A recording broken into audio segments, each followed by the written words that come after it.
when Pippa Middleton sat down for what was supposed to be a soft focus interview about health routines and homegrown ventures. The last thing anyone expected was a seismic shift in the royal narrative. But between polished smiles and polished PR, her words slipped through a simple, seemingly harmless phrase, "She's glowing again." There was a pause, a flicker of realization, and then the moment passed. Or so they thought. What the cameras caught wasn't just sisterly affection, it was revelation. A whisper that shattered Buckingham's veil of silence, one that ignited headlines around the globe. And with it, the quiet confirmation: Catherine, the Princess of Wales, is expecting again. Before we go deeper into what this really means for the royal family, make sure to subscribe so you don't miss a single update. That moment, caught unintentionally on a hot mic, triggered a chain reaction no producer was prepared for. The interview was never supposed to touch the topic of the royal family, not directly at least. It was a lifestyle piece, heavily curated to celebrate Pippa's brand, her wellness routines, her curated domestic elegance.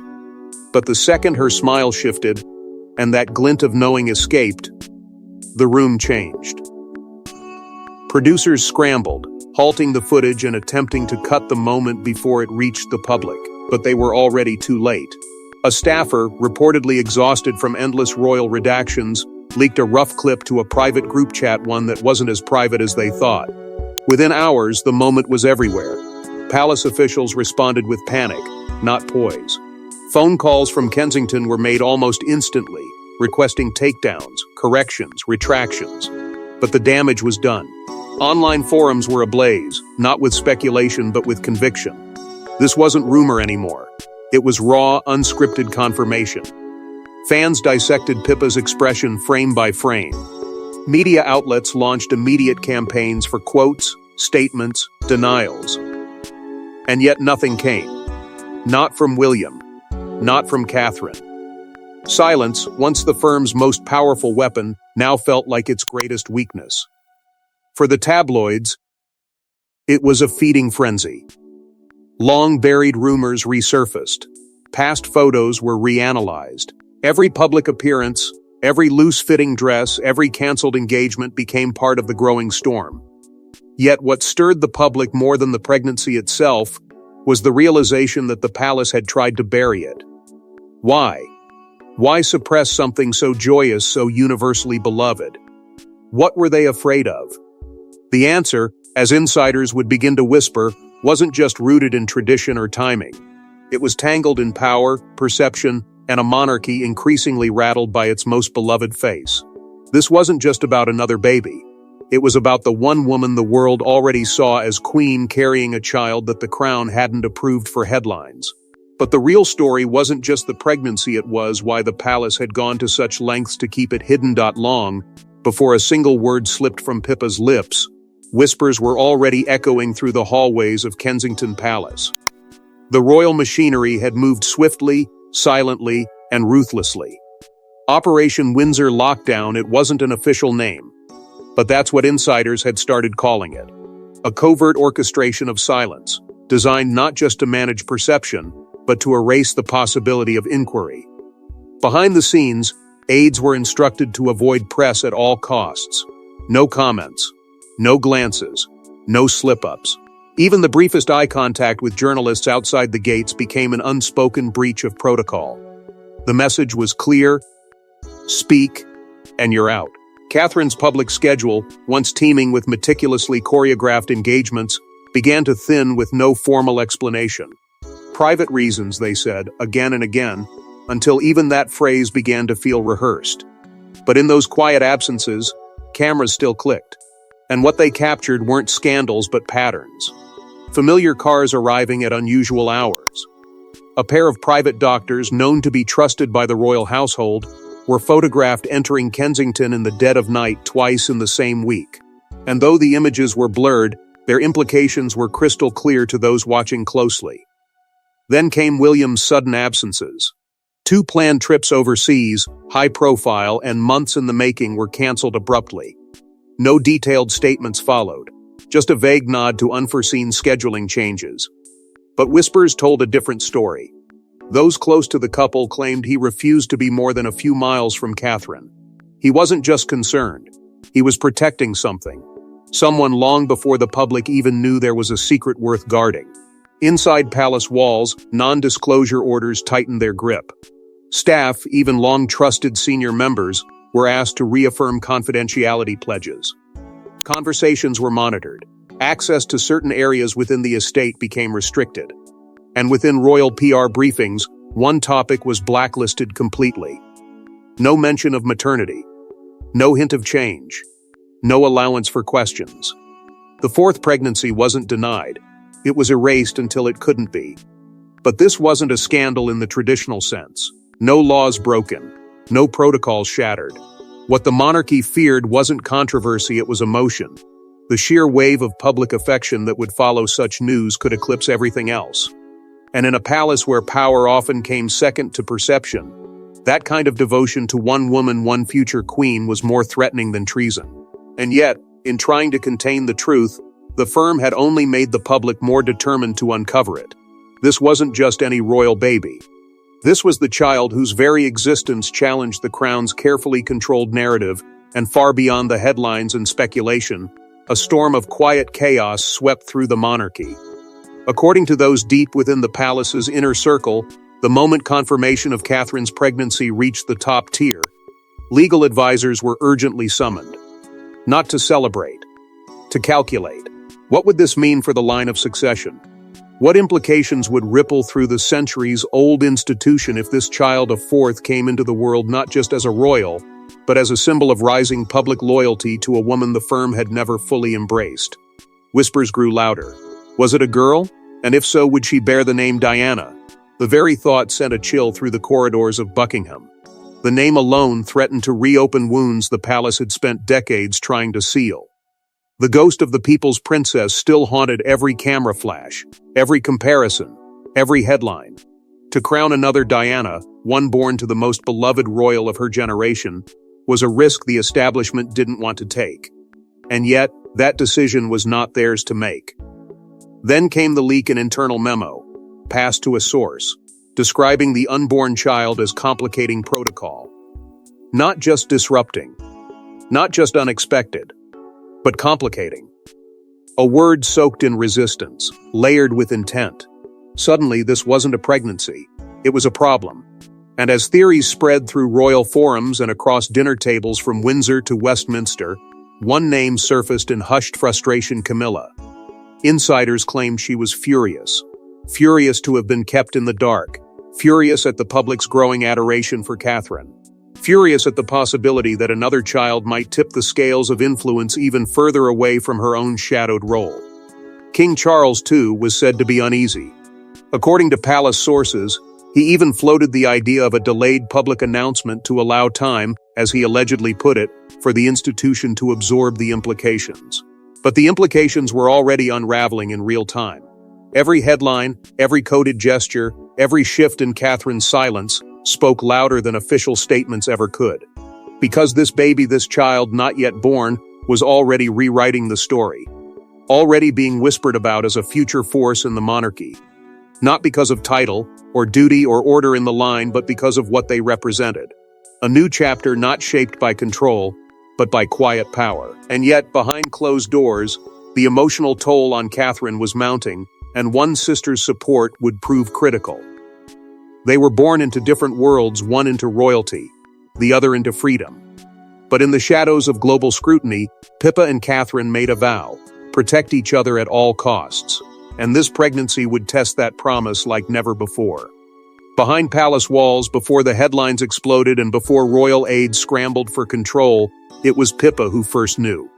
Long before any official diagnosis, before the ultrasound, before the world even suspected, Catherine turned to the one person she could trust without hesitation. "You've always been my armor," she reportedly told her sister. In a world where every gesture is interpreted, every silence scrutinized, their bond wasn't just sisterly, it was strategic. And it was sacred. Private texts between the two reveal something more than just excitement. There was fear. Whispers of early complications. The kind that tighten the chest and drain the light from joyful news. Pippa, always poised in public, became a quiet fixture at Kensington, spotted visiting 3 times in just 1 week, her car slipping past the gates with increasing frequency.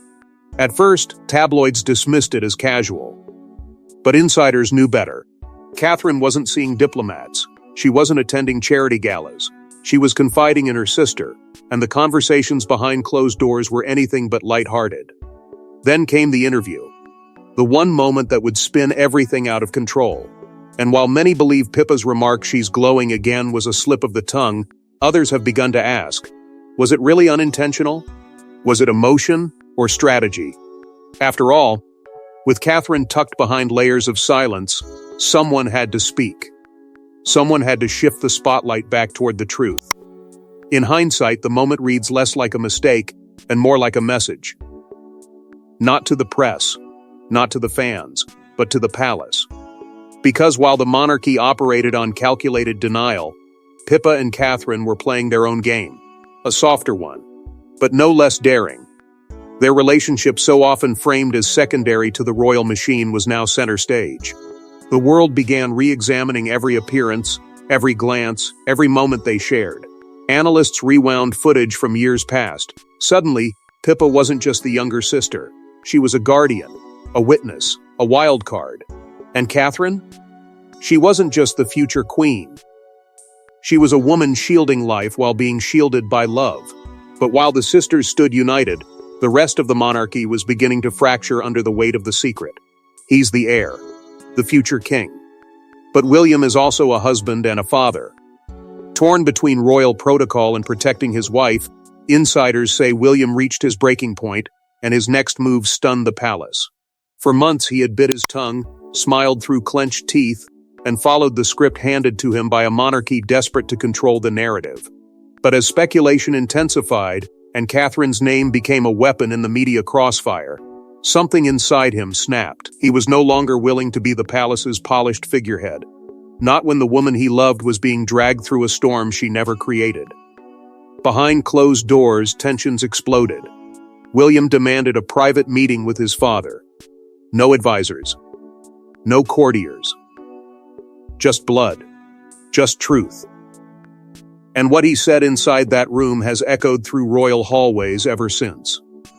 If this leaks again, I walk. The silence that followed was deafening. Charles, blindsided by the ultimatum, tried to de-escalate. He urged patience, claiming that timing mattered more than emotion. But William wasn't interested in timing anymore. He was tired of playing by rules designed to muzzle real life. Tired of protecting an institution that wouldn't protect his family in return. Then came the second blow. William deliberately pulled out of a high-profile royal engagement without explanation. The press noticed immediately. Headlines speculated everything from illness to marital strife. But those close to him knew the truth. He was sending a message. That behind the smiles and formalities was a man at war with tradition, trying to shield a wife slowly being broken by the very system she once vowed to serve. In the quiet corridors of Kensington Palace, staff whispered about how emotional he'd become. No shouting. No tantrums. Just grief etched into every glance, every breath. And then, perhaps the most poignant moment of all, Catherine's voice breaking through the noise. Not in public, but in private. "Please don't fight for me," she reportedly said. "Fight with me." That wasn't surrender. That was strategy. A woman asking her partner not to bear the battle alone, but to stand beside her. Not as a prince or a king in waiting, but as the man she married. It reframed everything. This wasn't a palace crisis. This was a family crisis. Yet even as William tried to wrest control from an institution clinging to silence, the next blow wasn't coming from inside the palace walls. It was already gathering momentum beyond the royal gates, from someone with nothing to lose and everything to expose. Because while William and Catherine wrestled with love and legacy, someone from the outside world was already preparing the next bombshell. She didn't say a word. She didn't need to. Just one image: Meghan Markle in California, holding a baby onesie printed with "cousin coming soon."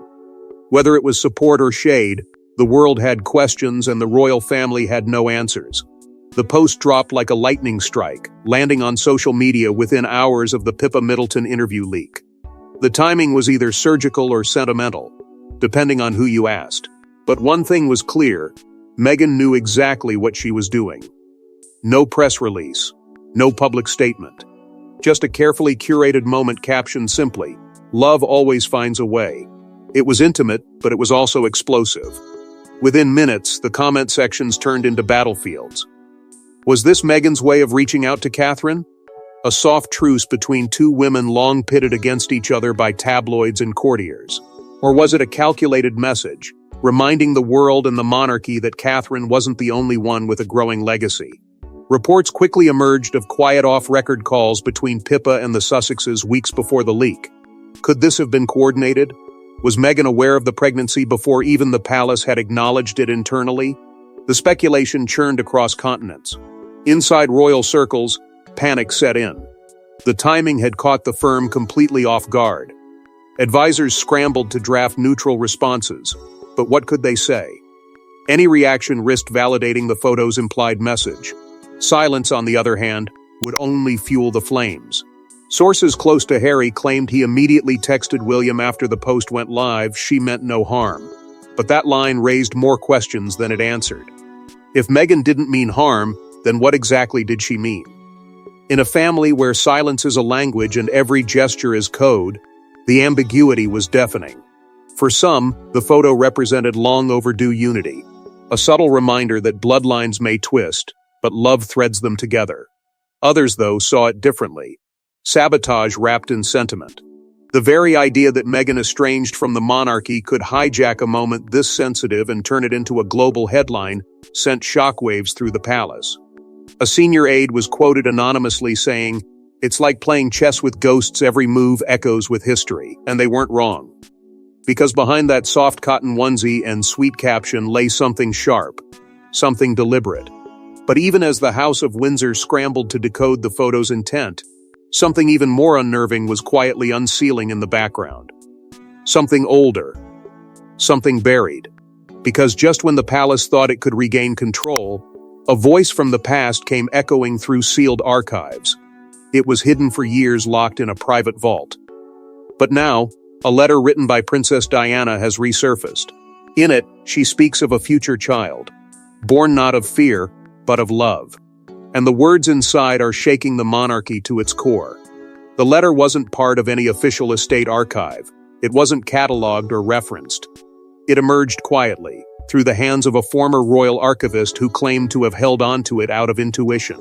Written in Diana's unmistakable hand, the note bore no date, only a signature, and a message that would ripple through Buckingham Palace like a haunting. In flowing script, Diana had written of a child she would never meet. "She will come into the world not to wear the crown, but to redefine it," she penned. "A daughter, born of my son's wife, who will change everything." The poetic phrasing was too precise to ignore, too prophetic to dismiss. Royal historians authenticated the handwriting, and though no one in the palace would officially confirm its contents, insiders whispered about closed-door meetings, frantic phone calls, and at least one instance of a senior aide breaking down in tears. The moment had come full circle, and Diana, gone for decades, was once again at the center of the storm. Aides tried to contain the leak. They called it speculative, symbolic, a mother's vague musings. But the public didn't see it that way. To them, it was a blessing, a celestial nod from the people's princess to the woman who had endured the scrutiny, the silence, the storm. Catherine, and more so, her unborn child, already the center of a maelstrom she couldn't comprehend. Online forums turned into shrines. Hashtags erupted. Memes, tributes, digital altars adorned with Diana's words. For a brief moment, the divide between past and present collapsed, and the monarchy stood still in the shadow of a woman who never truly left. But just as the world began to marvel, something darker occurred. The letter vanished. Reporters returned to the royal archive where the document had briefly been stored for verification. It was gone. The catalog log had been erased. The staff member who submitted it was placed on immediate leave. The palace issued no comment. Some claimed the letter had been moved for protection. Others believed it had been buried for good. But whatever the truth, the damage, or perhaps the awakening, had already been done. Because in those words, Diana had reminded the world of something the monarchy had hoped time would erase: the power of heart over hierarchy. And as echoes of Diana stirred the soul of the nation, the crown was forced to face what it feared most: change. While the public celebrated, the monarchy recalibrated. Meetings held under code names, titles reviewed, lawyers summoned, because this baby, unborn and unnamed, was altering the future of the British royal line. Behind the scenes of every congratulatory headline, a very different kind of discussion was unfolding. The kind held behind triple-locked doors, attended by men and women whose names never reached the public. Constitutional experts, succession advisors, crisis managers brought in not to welcome a new life, but to assess its threat. For every smile flashed to the cameras, there was a moment of worry in the corridors of power. And for every article praising Catherine's strength, there was another memo marked urgent circulating under red seals. The issue wasn't simply the pregnancy, it was its timing, its symbolism, and most critically, the shift in public allegiance. The monarchy's popularity graph had quietly reoriented itself around Catherine. And now, with whispers that this baby might be the symbolic reset of the royal image, those in charge of maintaining the crown's balance grew anxious. Reports swirled that King Charles had privately requested a reassessment of the letters patent, a legal relic that defines who is royal and who is not. Insiders claimed it wasn't just a matter of titles for the unborn child. It was about positioning. Optics. Control. A phrase repeated often in those secretive briefings, contained the myth before it defines the monarchy. It didn't stop there. Anonymous palace sources suggested that there were fresh conversations about Princess Charlotte's future, her visibility, and whether her role would need to be reimagined in light of this new arrival. The potential for comparisons between siblings and the dynastic implications of Catherine's deepening influence sent quiet panic through the halls of Windsor. Every move from that point forward would be choreographed with surgical precision. Even ceremonial duties, once considered routine, were now being discussed as strategic tools. A proposal reportedly emerged, suggesting Catherine take on more state-facing responsibilities, both to stabilize public emotion and to further institutionalize her as the monarchy's maternal symbol. But some saw it as manipulation, others as elevation. One thing was certain: the Queen Consort title, long a controversial subject behind palace doors, was being quietly discussed once more. No longer in whispers, but in policy circles. With Camilla holding the crown by title, yet Catherine holding it by heart, the monarchy was approaching an identity crisis not seen since the days of Diana. And at the center of it all was a child still months from being born, already powerful, already political, already disruptive. But no royal crisis ends without one final act, and this one came with trembling hands and a broken voice. No grand speech. No press conference.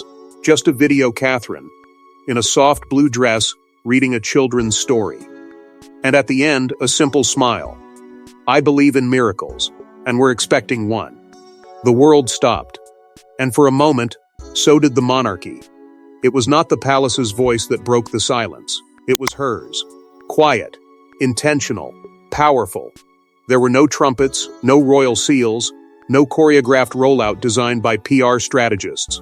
It was raw, it was hers, and it was unforgettable. Released through a trusted children's initiative close to her heart, the video wasn't titled, teased, or promoted. It just appeared. And within 30 minutes it was trending across continents, outpacing political headlines, breaking algorithm ceilings, and leaving the institution itself gasping to keep up. Within hours, the world dubbed it the purest announcement in royal history. Not because of its production, but because of its honesty. It wasn't just the content of the message, it was the subtext, the symbolism. After months of speculation, cover-ups, and internal panic, Catherine had chosen a moment of joy over palace strategy. She had stripped the power from the courtiers, silenced the whispers, and told her truth with the same grace that had made her a global icon. But this time, it wasn't about being perfect. It was about being real. The storybook she read wasn't royal-themed. It was about courage, about change, about new beginnings. And that final line, "we're expecting one," landed like a quiet thunderclap. For the first time in what felt like years, there was no divide. Political leaders from both sides of the aisle applauded her. Cultural critics called it a masterclass in reclaiming narrative without confrontation.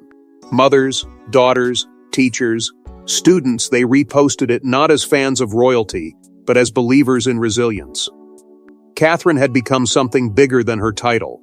She had become a mirror for millions who'd felt voiceless inside systems that tried to define them.